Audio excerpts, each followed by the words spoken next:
नमस्कार, आदाब, सत श्री अकाल दोस्तों। स्वागत है आप सबका मेरे YouTube चैनल स्वप्निल जंक्शन पर और मैं आशा करता हूं कि आप सभी स्वस्थ और सुरक्षित होंगे। दोस्तों, आज की इस वीडियो में मैं आपके सामने एक बेहद चर्चित विषय को लेकर कुछ बातें रखना चाहता हूं। दोस्तों, आप सबको याद होगा कि पिछले बरस 14 जून को अभिनेता सुशांत सिंह राजपूत की मौत की खबर आई थी और दिवंगत अभिनेता को इस दुनिया से गए हुए 1 बरस बीत चुका है। सुशांत सिंह राजपूत को दोस्तों अधिकतर लोग पर्सनली तो नहीं जानते थे, ये तो स्वाभाविक है, लेकिन जो करोड़ों लोग उन्हें जानते थे वो दरअसल जानते थे उनकी परफॉर्मेंस को लेकर। वो जानते थे क्योंकि वो एक टैलेंटेड एक्टर थे। वो इसलिए उनको जानते थे क्योंकि जो उनके तमाम टीवी सीरियल्स थे या फिर उनकी जो दर्जनों फिल्में थी उसमें जो उन्होंने बेहतरीन काम किया था, उसके आधार पर सुशांत सिंह राजपूत ने अपना नाम कमाया था और एक सेपरेट फैन बेस था सुशांत सिंह राजपूत का। सुशांत सिंह राजपूत एक प्रकार से बॉलीवुड में आने वाले उन चुनिंदा एक्टर्स में से एक थे दोस्तों, जिन्होंने नेपोटिज्म को, इस पूरे के पूरे नेपोटिज्म के दलदल के बीच आते हुए अपनी एक विशिष्ट, एक अलग पहचान बनाई थी। लेकिन जब पिछले साल एक खबर आई कि सुशांत सिंह राजपूत ने सुसाइड कर लिया है या उनका मर्डर हुआ है, तो फिर उसके बाद एक लंबा सिलसिला शुरू हुआ दोस्तों। आपको याद होगा कि करीब करीब 3 से 4 महीनों तक एक न्यूज चैनल ने और फिर उसके बाद तमाम न्यूज चैनल्स ने इस पूरे के पूरे मैटर को बहुत ही ऐसे तरीके से भुनाया, अच्छे तरीके से भुनाया कि एक प्रकार से सारा का सारा खेल टीआरपी का हो गया था। आज की इस वीडियो में दोस्तों मैं क्वालिटेटिव बात करना चाहूंगा क्योंकि मैं कोई एक्टिविस्ट नहीं हूं। मैं यहां पर एक जर्नलिस्टिक अप्रोच के साथ आपसे बात करूंगा। देखिए, आप ये बात समझिएगा दोस्तों कि सुशांत सिंह राजपूत दरअसल करोड़ों लोगों की, जो हमारे देश में हो या फिर विदेश में हो, करोड़ों लोगों के दिल से जुड़े हुए थे। और ये जो पूरा का पूरा मैटर हुआ था, इसमें आपको याद होगा दोस्तों कि पिछले साल रोजाना नए नए एंगल्स निकल कर आ रहे थे। कभी ड्रग का एंगल आता था, कभी बेवफाई का एंगल आता था, कभी तमाम ऐसे एंगल्स आते थे, मनी लॉन्ड्रिंग, कभी ऐसे अनगिनत इत्यादि एक प्रकार से एंगल्स को खोजकर लाया जाता था। और चूंकि इसमें बॉलीवुड इन्वॉल्व था, इसमें बाद में पॉलिटिक्स को भी इन्वॉल्व किया गया, तो ये कंप्लीट एक मसाला फिल्म बन गई थी। जैसे बॉलीवुड में आपको याद होगा दोस्तों कि 90 के दशक में या 2000 के दशक में बहुत सारी ऐसी फिल्में बनती हैं। अभी भी कुछ फिल्में हाल में ऐसी आई हैं जिसमें ड्रग्स, एक प्रकार से मर्डर, मिस्ट्री, ये तमाम चीजें होती हैं। तो इस पूरे के पूरे मसले को भी इसी एंगल से देखा जाने लगा और फिर जनता के सामने इसे परोसा जाने लगा। और याद कीजिए दोस्तों कि जब पिछले बरस फर्स्ट वेव आई थी तो उसी दरमियान असली मुद्दों से कैसे आपका ध्यान भटकाया गया था। मैंने पिछले साल भी एक वीडियो इसको डेडिकेट की थी कि आखिर सुशांत सिंह राजपूत की मौत को लेकर यह तमाशा क्यों हो रहा है।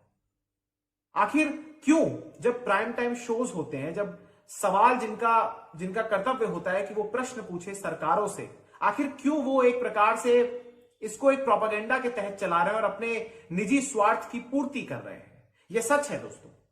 और बीच में फिर एक रोल आया एक एक्ट्रेस का भी, उसका नाम लेना जरूरी तो नहीं है क्योंकि आप भली भांति समझ गए हैं। उन एक्ट्रेस ने किस प्रकार से इस पूरे के पूरे विवाद को भुनाया है, इस पूरे के पूरे सुसाइड या मर्डर को भुनाया। यहां पर मैं सुसाइड और मर्डर इसलिए भी कह रहा हूं दोस्तों क्योंकि जहां एक और एम्स की तरफ से जो रिपोर्ट आपको याद होगा कि आई थी, उसमें कहा गया था कि दरअसल ये सुसाइड है, ये मर्डर नहीं है। लेकिन सीबीआई चूंकि इस पूरे के पूरे मैटर की जांच कर रही है और उसने अभी अपनी क्लोजर रिपोर्ट को दाखिल नहीं किया है, फाइल नहीं किया है, इसलिए कुछ कहना जरूरी नहीं है और कुछ कहना सही भी नहीं लगता है। इसलिए आप इसको ऐसे समझिए कि ये सुसाइड ऑब्लिक मर्डर का केस है। लेकिन आप याद कीजिए कि पिछले साल किस प्रकार से आपके भीतर फेक न्यूज के माध्यम से और कुछ प्रतिष्ठित लोगों के बयानों के माध्यम से आपको गुमराह किया गया। और ठीक उस समय गुमराह किया गया जब देश इकोनॉमी, जब देश माइग्रेशन और जब सबसे जरूरी चीज कोविड के कारण जूझ रहा था। यहां तक तो आलम यह हो गया था दोस्तों कि कुछ न्यूज चैनल्स के भीतर दरअसल ऑटोप्सी रूम तक बना दिया गया था कैसा तमाशा चल रहा था।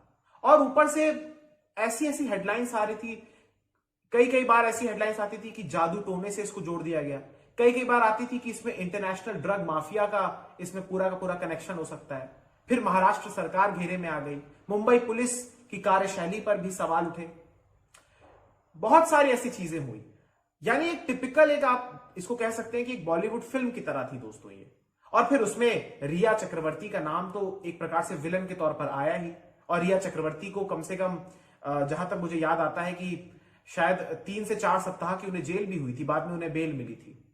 लेकिन वो जो रिया चक्रवर्ती का नाम एक प्रकार से जिस समय ये आया सामने और ये कहा जाने लगा कि रिया चक्रवर्ती ही सुशांत सिंह राजपूत की कथित गर्लफ्रेंड है, और एक प्रकार से उनका एक वो जो कमेंट था सॉरी बाबू वाला, उसको इस तरीके से फैलाया गया, उसको इस तरीके से भुनाया गया जैसे लग रहा है कि ये कोई पहली बार ऐसा हुआ है कि हाई प्रोफाइल किसी सेलिब्रिटी ने सुसाइड किया हो। हालांकि एक बात मैं आपको बताना चाहूंगा दोस्तों कि जिस प्रकार से इस पूरे के पूरे विवाद से जो एडवांटेज लिया गया, जो लोगों ने अपना प्रोपेगेंडा चलाया जाए, उसमें कुछ तथाकथित लॉयर्स हो, चाहे उसमें कुछ तथाकथित एक्टिविस्ट्स हो, चाहे उसमें कुछ तथाकथित जर्नलिस्ट हो, चाहे उसमें कुछ तथाकथित एक्टर्स और एक्ट्रेसेस हो, जिनको काम कोई नहीं मिलता, लेकिन उन्होंने इस पूरे के पूरे मसले को ऐसे भुनाया जैसे लग रहा है वो सुशांत सिंह राजपूत के सबसे बड़े हितैषी थे। और एक बात और है दोस्तों कि सोशल मीडिया प्लेटफॉर्म्स पर भी आपने देखा होगा कि लगातार हैशटैग्स ट्रेंड कराए जा रहे थे। इसको ध्यान से समझिएगा। अब कुछ हैशटैग्स सुशांत सिंह राजपूत को जस्टिस दिलाने की दिशा में थे, उनको न्याय दिलाने की दिशा में थे, और कुछ एंटी हो गए थे। कुछ में प्रोपेगेंडा इस प्रकार से था कि कुछ थे मुंबई पुलिस के ऊपर या महाराष्ट्र सरकार को डिफेम करने की दिशा में। मैं यहां पर यह नहीं कहना चाह रहा कि महाराष्ट्र सरकार कोई दूध की धुली है या मुंबई पुलिस की कुछ गलतियां नहीं हुई, लेकिन यहां पर आप उस प्रोपेगेंडा को समझिए जिससे आपकी भावनाओं के साथ खिलवाड़ किया गया। और यहां पर इसीलिए यह बात बेहद अहम है कि जो नुकसान पिछले बरस हुआ नैतिकता के आधार पर, क्या उस पर ये बड़े बड़े लोग जिनका प्रभाव है समाज में, क्या वो आकर माफी मांगेंगे? क्योंकि सबूत किसी के पास नहीं था, लेकिन जजमेंट सब पास कर रहे थे, और जो जांच कर रहे थे उन पर भी सवाल उठ रहे थे, और जो जांच कर रहे हैं उन्होंने आज तक क्लोजर रिपोर्ट जारी नहीं की है दोस्तों।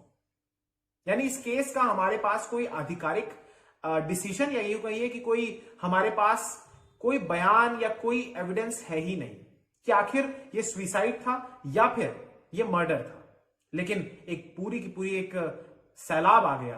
किसी ने इसको ड्रग से जोड़ दिया, किसी ने इसको सुसाइड कह दिया, किसी ने इसको मनी लॉन्ड्रिंग से जोड़ दिया, किसी ने कह दिया कि ये जादू टोने की वजह से, किसी ने इवन आप सोचिए कि राज्यों को भी आपस में लड़ना पड़ गया, पॉलिटिक्स इसमें आई। बिहार के विधानसभा चुनाव में किस प्रकार से इस मुद्दे को प्रचार के दौरान एक्सप्लॉइट किया गया ये सब जानते हैं। पर्चे छप गए, फेक अकाउंट्स बन गए सोशल मीडिया पर और उनको सर्कुलेट किया गया। और ऐसे बहुत सारे लोग हैं जिन्होंने शायद, अब आप यूं कहिए कि मासूमियत में या उनको बेवकूफ बनाया गया, उन्होंने उस चीज पर विश्वास भी कर लिया और कई लोग उस पर पॉलिटिकल एडवांटेज भी ले गए। याद होगा आपको, बताने की कोई आवश्यकता नहीं है। तो इस प्रकार से आप सोचिए कि हमारे देश में किस तरीके से, इवन आपको याद होगा कि प्रेस काउंसिल ऑफ इंडिया ने भी और साथ ही साथ बॉम्बे हाईकोर्ट ने भी टिप्पणियां करी थी, और इन तमाम ऑर्गेनाइजेशंस को जिन्होंने भी इस तरीके की कवरेज की थी उनको फटकार एक तरीके से लगाई थी। लेकिन उसके बावजूद एक चैनल था जो इंग्लिश में भी और हिंदी में भी जहर उगल रहा था, आपको याद होगा दोस्तों। और मैं सिर्फ इतना पूछना चाहता हूं कि अगर आप पिछले साल ध्वजवाहक बने हुए थे इस पूरे विवाद के, तो आज आप कहां हैं? और उसी चैनल को देखते हुए तमाम चैनल्स ने इसी तरीके की कवरेज शुरू कर दी। मसालेदार टैगलाइंस आती थी, मसालेदार और आई कैचिंग एक प्रकार से आती थी आपकी हेडलाइंस, और फिर उस पर कोई क्लिक ना करे या उसको कोई देखे ना, ऐसा हो नहीं सकता, क्योंकि वो इस तरीके से फ्रेम किया जाता था कि लोगों को लगेगा, बल्कि उसके अंदर कुछ होता नहीं था, सिर्फ कयास लगाए जाते थे। लेकिन ये सब चलता रहा पिछले साल, और असली मुद्दों से बहुत अच्छे तरीके से मैं हमेशा से ये कहता आया हूं दोस्तों कि आपको मूर्ख बनाया जा रहा है। ये एक सुनियोजित तरीके से आपके भीतर गढ़ा जा रहा है कि आप असली मुद्दों से भटक जाए।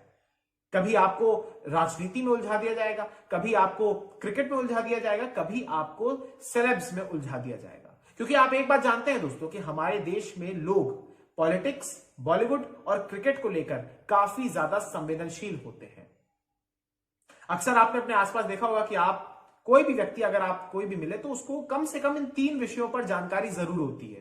3 नहीं तो कम से कम 2 विषयों पर तो उसको एक अच्छी खासी नॉलेज होती है और उसी चीज को एक्सप्लॉइट किया गया। अब फिर वो एक विशेष सेलिब्रिटी हो या फिर कोई न्यूज चैनल चलाने वाले एंकर हो। ये सब पिछले साल हुआ है दोस्तों, और आज की डेट में जब 1 साल हो चुका है तब उस व्यक्ति को भुला दिया गया जिसने इस पूरे के पूरे एक प्रकार से दलदल में आकर अपने करियर को, जो उनका एक प्रकार से फर्स्ट क्लास करियर था उनके सामने, क्योंकि उन्होंने कई सारे कॉम्पिटिटिव एग्जाम्स को भी क्लियर किया था, लेकिन उन्होंने एक रिस्क लिया और उन्होंने बॉलीवुड में अपने आप को आजमाया और उसके बाद रेस्ट इज हिस्ट्री। आप जानिए दोस्तों कि एक ऐसा व्यक्ति, एक ऐसा सुपरस्टार जिसको साइंस में इंटरेस्ट था, फिजिक्स में इंटरेस्ट था, क्वांटम फिजिक्स में या फिर स्पेस में इंटरेस्ट था, उस व्यक्ति ने एक्टिंग में अपना पूरा का पूरा करियर लगाया और फिर एक्टिंग में सुपर एक प्रकार से झंडे गाड़ दिए। उनकी कई फिल्में हैं और मैं आपको एक लाइन में अगर कहूं तो चाहे वो टीवी के मानव हो या फिर बड़े पर्दे के या छोटे पर्दे के मानव हो या फिर बड़े बड़े पर्दे के महेंद्र हो, MS हो, उन्होंने हर किरदार में एक प्रकार से उस किरदार को ही एक नई पहचान दी थी। कौन भूल सकता है उनके किरदारों को? फिर चाहे पीके में उनका निभाया हुआ एक स्पेशल अपीयरेंस ही क्यों ना हो, शुद्ध देसी रोमांस या फिर सोन चिड़िया, राबता, काय पोछे, MS Dhoni the untold story, दिल बेचारा जो उनकी आखिरी फिल्म थी, ऐसी अनगिनत फिल्में उन्होंने की हैं और वाकई में मास्टरपीस हैं वो सारी, लेकिन भुला दिया गया उन्हें। और अचानक से जब पिछले साल इस प्रकार से ऐसा इस मुद्दे को कर दिया गया था कि जनता हर घर में कंस्पिरेसी थ्योरी चल रही थी और इस पूरी की पूरी बॉलीवुड सागा, इसको मैं कहूंगा, इस पूरे के पूरे सागे में एक प्रकार से एक विलन को तलाशा जा रहा था और विलन जब मिला तो उसके खिलाफ ना एनसीबी को, ना ही सीबीआई को और ना ही ईडी को पर्याप्त सबूत मिले। यानी जो लोग भी एक प्रोपेगेंडा चला रहे थे उन सब के मुंह पे तो एक तमाचा पड़ा है, लेकिन वो लोग कभी माफी नहीं मांगेंगे दोस्तों। उन्होंने अपनी दुकानें चला ली लेकिन वो कभी माफी नहीं मांगेंगे, क्योंकि आज के दौर में दोस्तों पॉजिटिव बात करना बेहद दुर्लभ हो गया है।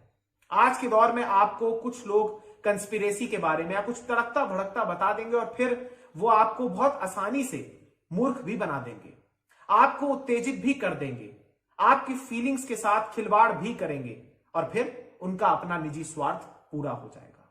इस बात को आप समझिएगा दोस्तों। और सुशांत सिंह राजपूत का जाना बहुत बड़ा नुकसान है, क्योंकि शायद वो एक ऐसे सुपरस्टार थे जिनको कोई, मेरे ख्याल से कोई भी व्यक्ति उनको नफरत नहीं करता होगा उनसे, क्योंकि जेन्युइन आदमी थे वो।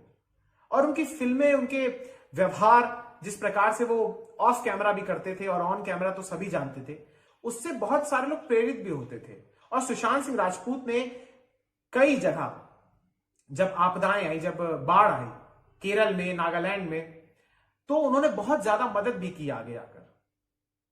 लिहाजा वो एक प्रकार से एक जेन्युइन आदमी थे और साथ ही साथ अपने जो उनकी इंटरेस्ट था स्पेस में, उसको भी उन्होंने एक्सप्लोर किया। वो अपने घर में टेलीस्कोप तक रखते थे और फिर रात को अंतरिक्ष में निहारते थे और फिलोसॉफिकल बातें भी करते थे। तो एक अलग एक्टर थे वो, एक अलग से एक्टर थे, जो कि शायद आज की डेट में एक्टर्स बहुत सारे ऐसे होते हैं दोस्तों जो कि जेन्युइन मुद्दों पर बात नहीं करते या मेंटल हेल्थ की इशू पर भी बात नहीं करते, लेकिन सुशांत सिंह राजपूत जरूर करते थे। और मेंटल हेल्थ पर भी मैं आना चाहूंगा कि जब ये पूरा का पूरा विवाद पिछले साल शुरू हुआ, जब ये खबर आई, तो उसके बाद पहले इसको एंगल दिया गया मेंटल हेल्थ को लेकर।